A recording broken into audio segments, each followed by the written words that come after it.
What's up, Jive Turkeys, and welcome to episode 11 of Storytime with Boots. We have your NFL Week 4 preview ready to go just in time before the Thursday game so you can get all your picks in, all those winners that I love to not give out. I'm going to have them for you. Today's show, as always, we're going to go over our Week 3 recap. The recap is going to be for my receipt pool picks, the picks against the spread, along with the over-unders. We'll recap Week 3 fantasy, and then we'll get into all the Week 4 goodies. So the Week 4 receipt pool picks, the Week 4 picks against the spread, Week 4 fantasy, and then a little special bonus of, I should just start calling this the fight bonus because everything I talk about is either boxing or MMA. But big fight coming up soon, the McGregor Khabib fight. So definitely just wanted to touch on that. McGregor has a new whiskey out. I should call it Pisky. That's what I hear it tastes like. Any hooser, let's get this party started, and let's get right into my Week 3 receipt pool picks. Week 3 picks, I was 2 for 2. Pretty standard, par for the course for me. I had the Chiefs minus 6.5. The Chiefs did their job, and they won. The Vikings minus 16.5 at home lost outright to the goddamn Buffalo Bills. And this is the shit that happens where people think the NFL is in collusion with sports betting, with Vegas, with Jersey, whoever can do this shit now. How the hell does that happen? I don't know. I think it happened just because I picked them in my goddamn suicide. Out of all my suicides now, and they're my receipt pool pick. So there that goes. Someone explain to me how that happened, please. I had the Eagles minus 7. I got to stop being a homer. They did not cover. They won, but they did not cover, so that made me 1-3, or 1-2, excuse me. And then the Bengals did cover over 44.5, so put me back at 2-2. Not a good week once again. Let's just hop right into the overall picks for the week last week. Another frigging awful week for me. Start off with the Saints and the Falcons. I lost both plays. I lost the Falcons minus the 2.5, and I also lost on the over-under of 53.5. I had the under. Obviously, that went over. KC, Kansas City, and the 49ers. Kansas City won minus the 6.5, but I also had the under that lost. So I won Kansas City minus 6.5, like I said, but I did lose on the over-under. The Raiders and the Dolphins, I had the Raiders plus 3. That lost. And then I had the under of 44.5. That also lost. Double whammy. Vikings and Bills, I just bitched about. Vikings minus 16.5. Of course, that lost. And then I had the over, which also lost. Eagles minus 7. Loss. Under, that won. So I did get the under on that one. Skins and the Packers, I had the Skins minus 3. That won. I had the under that lost. Bengals and Panthers, this was one of my receipt pool picks, the over-under play. Anyway, I took the Bengals plus 3 that lost, and I took the over that was a win. Jags and Titans, the Titans won this game outright, so another upset, probably set people back on their receipt pool picks. Jags were minus 9.5. I took them at that minus 9.5. I lost, and then I had the under, which won. It was a 9-6 baseball score. Broncos and Ravens. Broncos were plus 5.5. I took the Broncos with that, and I lost. I also took the under of 45.5, and that won. Excuse me. Giants plus 6. I took against the Texans. That won, as they won outright, and I had the over, which also won. Chargers and the Rams. I had the Rams minus 7, that won, and I had the over, which won. The Bears and the Cardinals, I took the Cards plus 5, that won. They should have won that game, by the way. I took the over, which lost, so that game went under. Cowboys and Seahawks, I took the Cowboys plus 1.5, that lost. And then I took the over, which also lost. Sunday night game, this is probably another upset for suicide pools. Pats minus 7. I took the Pats minus the 7. That lost. I had the over of 53.5, which also lost. Then Monday night for the Steelers, I had them minus 1.5. That won. I also had the over, which also 1. So there you go. Monday night and Sunday night seem to be panning out a little better for me, but a lot of suicide upsets. People may have won their pools this week. Who knows? By the way, the Steelers-Buccaneers game on FanDuel, I played that Sunday night. It was a $1 entry. I think it was $40K. I was a Juju Smith-Schuster touchdown from Ben Roethlisberger away from winning that bad boy. God damn it. Anyhow, they were your Week 3 picks. My overall record was pretty damn bad. Wins and loss against the spread, I was 6-9. For over-unders, I was 7-8. So there goes the good week from last week. And then my receipt pool picks, I was 2 for 2. So goddamn the NFL. Now, fantasy-wise for Week 3, I had a pretty good Sunday night. Monday night, but not so good during the regular week.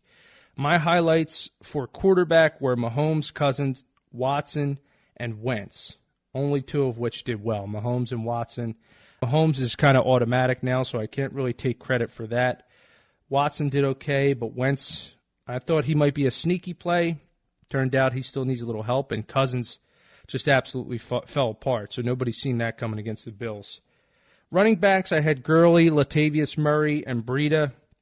Gurley did well, of course. Again, that's kind of an obvious one. Latavius Murray and Breida, which were supposed to be dark horses, not so much. Michael Thomas for wide receiver. He's automatic again, so can't take much credit for that. But then I had DeAndre Hopkins. I had Tyreek Hill and Amari Cooper. None of those guys really panned out too well. Tight ends, I had Kelsey, again, another automatic, Ertz and Will Dissly. Ertz was really disappointing.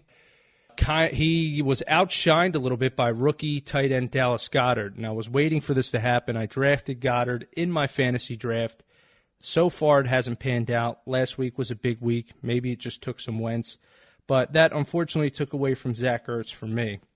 I even had him as a flex play with Kelsey. Flex was Keelan Cole. I had Ertz or Kelsey, depending on who you took. And really only Kelsey panned out there. So Zach Ertz let me down. Defenses, no one really did anything special really last week. Vikes, Eagles, Bears, nothing really crazy in there. So overall, fantasy was a dud. The picks were a dud. And hopefully we can turn it around this week. Or if you're betting against me, you're doing well there. So week 4, my receipt pool picks are, I'm going to start out, let me get here to week 4. I'm going to start out with the Bucs game. Now, the Bucs are on the road, and this is going to be my on-the-road special this week because every pick I have, three out of the 4, all the teams are away. The Bucs are +3 against Chicago. Not sure what's going to happen with Jameis Winston or Ryan Fitzpatrick. So I'm going to put a caveat on this pick. I love the Bucs +3 away. Still don't think the Bears can really score or put up much offense, and I think if Fitzpatrick is in, the Bucs will do enough to win this game and perhaps even dominate this game. So I would go with the Bucs +3. Caveat is if Fitzpatrick is playing. Next would be the Saints and the Giants over 50.5. Love this game to be a shootout. I could even see it starting slow for Drew Brees, but as he always does, he could put up 34 points in the second half if he needs to. Love that over at 50.5. Chiefs -4.5 is my third pick. You got to just keep rolling with the hot hand. I think they roll over Denver this week. Mahomes just looks unstoppable. Offense looks great. So many weapons. Broncos are doing okay, but they're not going to be able to match the Chiefs when it comes to scoring. Love the Chiefs -4.5. And then lastly, I have the Lions +3. So Lions +3 on the road with Dallas. I think they squeak this one out. They continue the hot streak. They get Kerryon Johnson. Maybe they turn over a new leaf here, Detroit, and start running the ball for once. So first 100-yard game for him. Keep the ball rolling. Keep a balanced offense. Get the win there in Dallas. 4 picks again. Bucs +3. Saints and Giants over 50.5. And then we have the Chiefs -4.5. And the Lions +3. Looking into our games for the picks overall, aside from the 4 receipt pool picks, we'll start off with the Thursday night game, little bonus, who I like here. Should be a great game. even though the Vikings laid an egg. I think they'll come back ready to play against the Rams tonight. I'm going to go with a little bit of a surprise. I'm going to go with the Vikings +7 on the road against the Rams. I think the Rams squeaked this one out, 30-27, but the 7 points, I will go with the Vikings. I will also take the over of 48, with the score being 30-27, like I mentioned. To kick off the 1 o'clocks, we have the Falcons and the Bengals. The Falcons are at home. I like the Falcons -5.5, and I think they win 27-20, so not a blowout. I think it's fairly close throughout most of the game, but Atlanta does pull it off, and I think it's going to stay under the 51.5 total. Next up, you have the Buccaneers and the Bears. The Bucs are getting 3. I like them to get the 3 and win this game 27-13 pretty comfortably, under the 46.5 total. Lions and Cowboys. Lions are +3. I like them to win outright 24-17 and keep that game under the 44 points total spread there. Packers and Bills. Now, this is interesting. The Bills are coming off a big win. They have Josh Allen in there. He looked good last week. Aaron Rodgers still a little banged up. But I think they come back down to size. Should be reigning there this game. The total is set at Packers -10. And I'm going to take the Packers -10. And I think they win this game 30-17, which also hits the over of 45. So take the Pack. Eagles -4 in Tennessee. Tennessee is home, but more than likely probably not going to have much of a home presence, as I know a ton of Eagles fans are traveling down there. If you listen into this game, I'm sure you'll probably even hear Eagles chants at this game. I'm going to go with the Eagles. Carson Wentz comes back into form, -4, Eagles 24, Titans 10, and that stays under 41.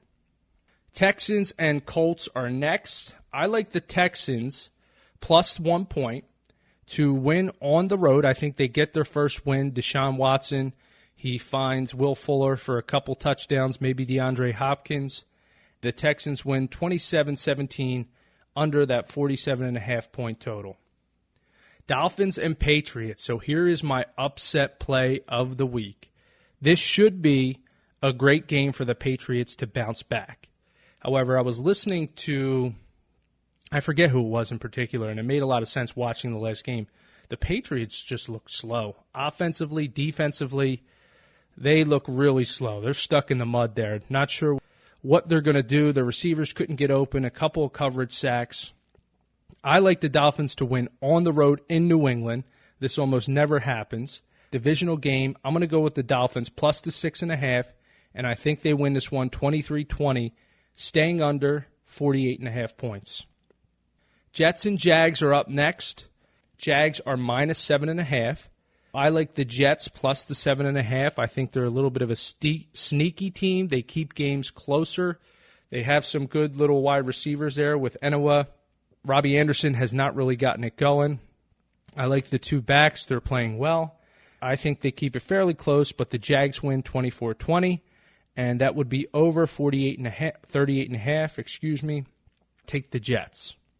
Next up, we have Browns and the Raiders. Raiders are at home, but I like the Browns to keep the Raiders 0-4, get another win under their belt. I liked how Baker Mayfield looked last week. We only saw a half, so I wouldn't quite bukkake on this yet. Kid looked good. He came out firing. He had a lot of energy, brought a lot of energy to the team. I think Landry has a good game. Hyde has a decent game. And they pull this one out. Chucky's pissed. Browns +2.5. They win 2017, just barely covering and keeping the total under the 44.5. Seahawks and Cardinals is my first push. I like the Seahawks 23-20. And that game to hit the over. I think it's fairly close, but the Cardinals being who they are, they'll blow it just like they did last week, and Russell Wilson is too good to let a bad team overcome and beat him. So 23-20, I got the Seahawks in a push.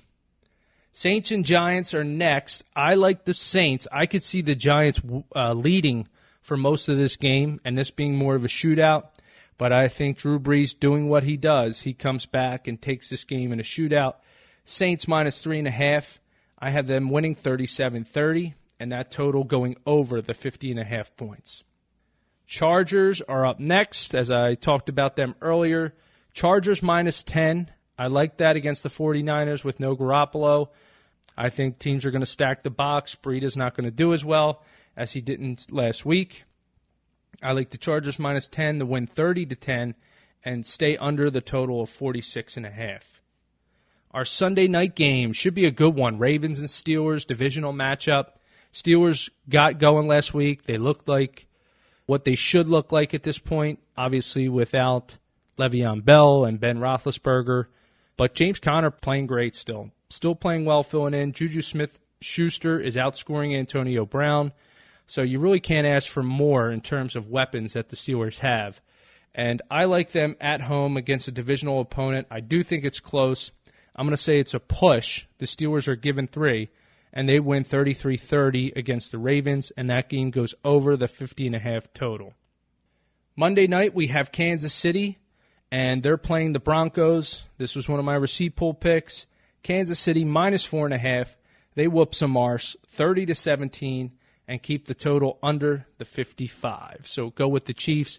Keep riding that hot hand, and I can't wait to see Mahomes versus those LA Rams. Can't wait to see that game. All right, now let's get into Week 4 fantasy. And as always, I base my picks off of FanDuel's $3 million maker, where $1 million goes to the person who wins the damn thing. There's 396,825 entries that can be accepted for this, and they have something actually special for this week. So $1 million goes to first place, as I mentioned. Plus, if that winner also has a defensive touchdown, you get $100,000 for the defensive touchdown jackpot. So that's pretty cool. So if your team, you pick a defense that gets a touchdown, an extra $100,000 on top of your $1 million. Not bad at all. We'll start off, as always, with our quarterbacks and do the top 5. Top 5, we have Drew Brees with $8,700 salary. Tom Brady's number 2 with $8,600. Aaron Rodgers is 3rd with $8,500.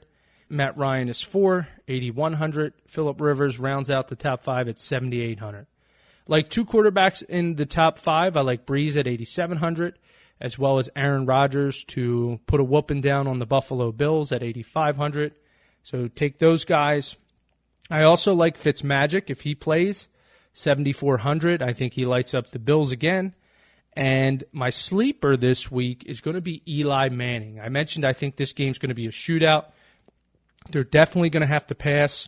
The Saints are going to put up points. The Giants are at home. And I see this being a game where Odell Beckham breaks his scoreless streak, gets into the end zone, maybe has 2 touchdowns, maybe Sterling Shepard grabs 1, Saquon Barkley might grab 1. Look for Eli Manning to be a big sleeper this week at $7,100, a great price for him. Moving on to running backs. Again, the usual suspects are at the top. Alvin Kamara at $9,100, Melvin Gordon second at $8,700, Zeke at $8,200, Saquon at $8,000, and Leonard Fournette rounds out the top 5 at $7,700. Really have my eye on 2 of these top 5. Alvin Kamara, of course, at $9,100, Melvin Gordon at $8,700. Not much of a stretch there, going with the top 2 that always produce. I like them a lot. My sleeper is, and it's not much of a sleeper, but look for Chris Carson, 32 carries last week. Good price on him, $6,400. Just keep an eye out. He's got a bit of a hip situation, but like him to stack with one of those bigger plays, one of those bigger salary plays, Kamara or Gordon. Wide receivers, again, Michael Thomas is just putting up points week after week. God damn, I've had him the past 2 years in fantasy. This year I don't get him, and now he's just going absolutely bananas. He's the top $9,000 salary. DeAndre Hopkins at $8,600. ODB at $8,600. Julio down by the schoolyard at $8,600. A.J. Green at $8,500 rounds out the top 5. Michael Thomas and ODB, I think this might be the game to go ODB at $8,600. If you can't obviously stack him and Thomas, it's hard to do. But check out ODB, save an extra $400. I think he goes off this week, gets in the end zone twice. But you can't go wrong with either of those guys. Mike Evans, too. Outside the top 5, let's go with him, 7,900. Again, the caveat is if, well, not necessarily he gets the ball, but I like him more if Fitzpatrick plays. So Mike Evans, Odell Beckham, Michael Thomas. Tight ends, we got the Gronkosaurus, number 1, 8,100. Ertz is second at 7,000. So big differential there between 1 and 2, $1,100. Jimmy Graham is third at 6,000. George Kittle is fourth at 5,700. And O.J. Howard is fifth at 5,600. So this is where I think you can really find value this week. The only person I really like in the top 10 is Gronk, number 1, 8,100. Or excuse me, I'm sorry. I really like O.J. Howard. I think I'd be more willing to play him again if Fitzmagic is playing. Save a lot of money there. You're saving over $2,000 in salary by going with O.J. Howard. He would be my play, and I also have a sneaky play, and it's a high risk, high reward. It's a low percentage. I don't think there will be a high percentage on this guy for this week, and that's what you need to win the tournaments. Dallas Goedert at 4,600. Big game last week. Moving forward, I think he should be integrated a lot into the Eagles' offense, running more double tights, helping out with the offensive line that struggled a little bit, getting out on some pass routes, more short, quick routes to help out Wentz as well. Also, I know Alshon Jeffrey is coming back, but he's still banged up, and I could see Dallas Goedert being he caught all 7 targets last week, so look out for him. That could definitely be a sleeper for this week. Flex picks. All of my flex picks are going to be what I call keep the train rolling picks. So these are guys who are rookies starting to come out into their own. Galladay obviously being a second-year player, but my 3 flex picks for this week are Kerryon Johnson at 5,700. That's value. Kelvin Ridley to keep it going. Julio still, has standard injuries. I like him to keep getting the ball, 6,300. Julio still gets double, triple covered. And Galladay at 5,800. So can't go wrong with any one of those guys. They're all getting a lot of looks, a lot of touches. Should be able to do pretty well again this week. For defenses, same as last week. I don't really love anything in the top 5. Top 5, we have the Jaguars at 5,200. Eagles are second at 4,600. Chargers are third at 44. Seahawks are also 4,400, and the Bears are 4,300 against Tampa Bay. So I don't love any of the top 5. I think you could find some value here and go with the Texans at 4,200 against Indianapolis. I think they have a good game. J.J. Watt had 3 sacks last week, and I think they give Indianapolis some trouble this week. Maybe they even score a touchdown. Who knows? Get you that extra $100,000 that you win. So there are my fantasy picks. Again, the recap, I like the Texans on defense. Flex, Kerryon Johnson, Calvin Ridley, and Galladay. Tight end, Gronk, O.J. Howard, and Dallas Goedert as your sleeper. Wide receivers, Michael Thomas, Odell Beckham, Mike Evans. Running back, Kamara, Gordon, Chris Carson. And quarterback, Breeze, Fitzmagic, and Eli is my sleepers. Go ahead, get those lineups in, win your $1 million, or if it's like last week, you're not going to win shit. Now, moving on to UFC 229, should be one of the biggest pay-per-view draws of all time. At least that's what they're saying. That's how it's tracking as of right now. You have Conor McGregor versus Khabib Nurmagomedov. I think I pronounced that right. We'll see. Really looking forward to that fight. Khabib is 26-0 in his MMA career, 10-0 in the UFC. Right now, a lot of people, to the casual fan, would think that Conor McGregor is probably a heavy favorite. He's a loud talker. Everybody knows who he is. Got other business ventures. He was in the news for that bus incident, which involved Khabib.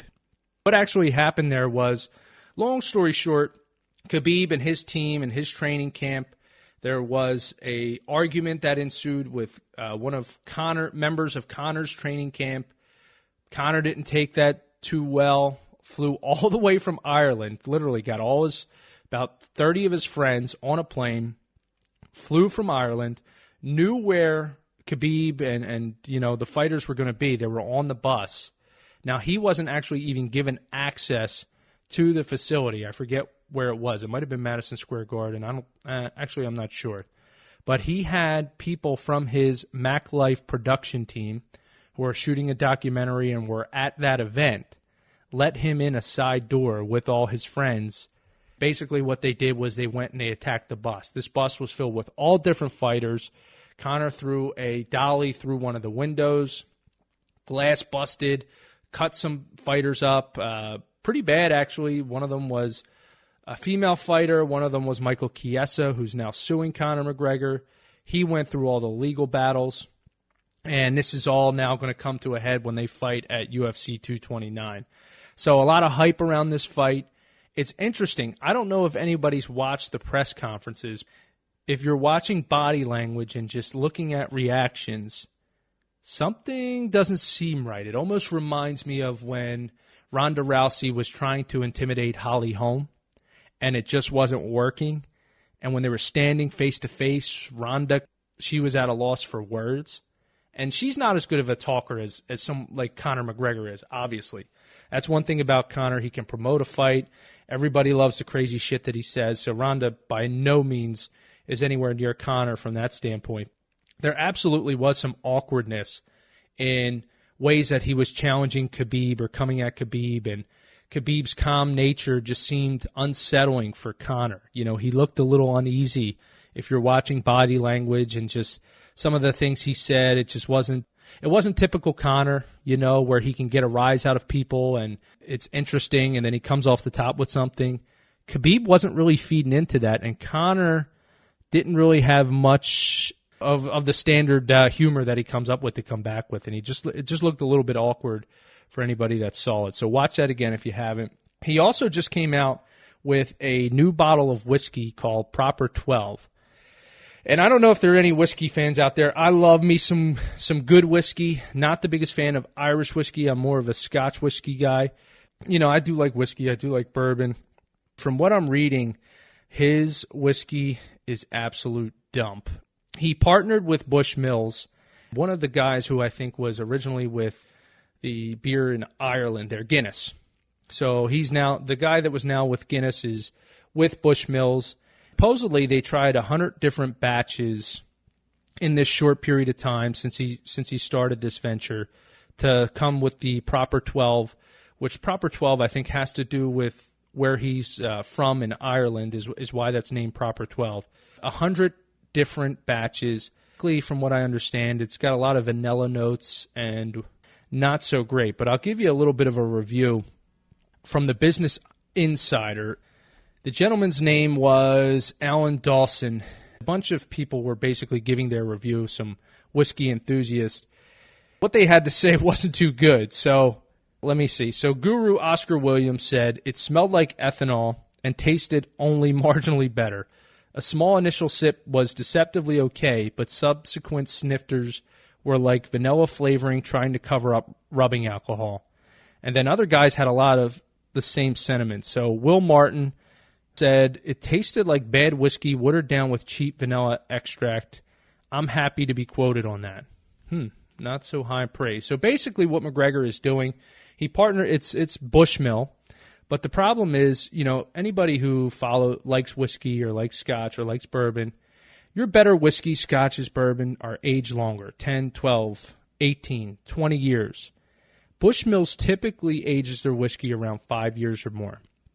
With this being said, Conor testing out, 100 different batches, he's only been into this venture for a couple years anyway, means that this whiskey he's putting out, Proper 12, hasn't really been aged much. And you can't really develop the flavors that way. Sounds like he's trying to cover up with, some vanilla flavoring that just isn't working out.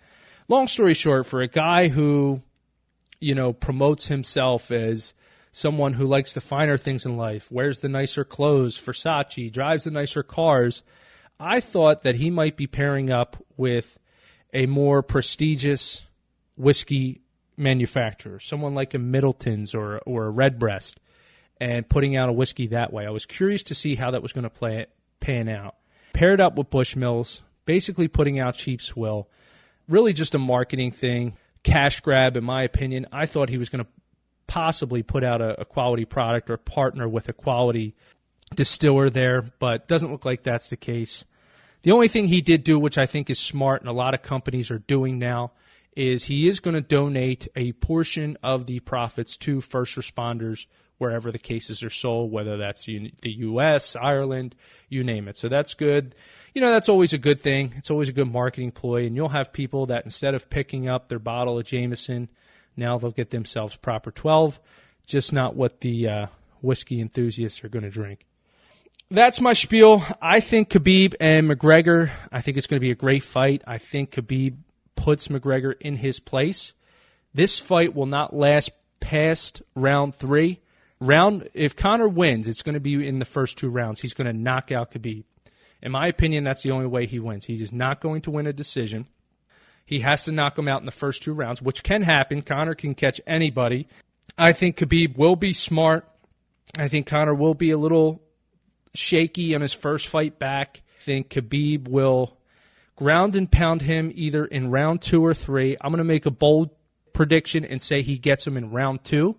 He gets him to the ground and just is unmerciful in his beating of McGregor. And I think it's really going to be an eye-opener to the casual fans who probably hold, as a lot of casual fans do, McGregor in such high regard.